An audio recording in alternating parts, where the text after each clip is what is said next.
The runoff that is drawing the most attention involves House Speaker Dade Phelan. He's facing challenger David Covey. The amount being spent on this race is unprecedented. Daniel Marine looks closer at the money and what's at stake.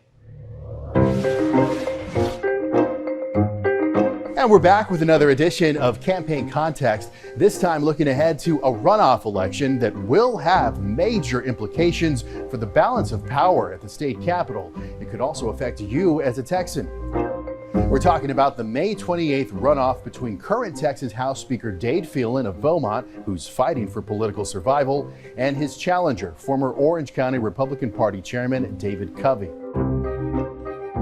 Our politics team found some new data showing just how much money is being spent on this race. We're going to go through that, plus some context on how Phelan found himself in this situation. So the voting battle is playing out in House District 21. That's in southeast Texas near the Louisiana state line. The district touches Jefferson, Orange, and Jasper counties. Well, according to advertising analytics group Ad Impact, a total of $6.9 million has been spent on political ads in this race, including the primary and the runoff. Ad Impact says the spending breaks down like this, and these are newly updated numbers. $3.5 million have been spent on ads in support of Phelan, $1.6 million has been spent in support of Covey, and $1.8 million spent on anti-Phelan ads. We wanted to know how Ad Impact calculates their numbers, so I emailed their vice president of data. He told me the group speaks directly with broadcasters to see how much candidates and groups are spending on political ads.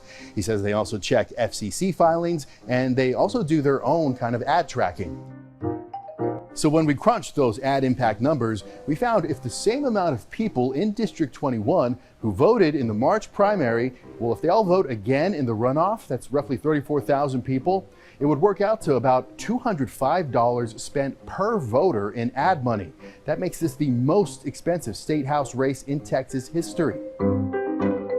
As for how we got here, well, despite a pretty strong conservative record, Phelan found himself under attack from within his own party after the House voted to impeach Texas Attorney General Ken Paxton.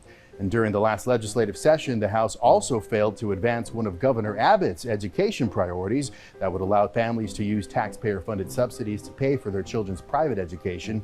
And Phelan also worked across the aisle, appointing a few Democrats to chair House committees.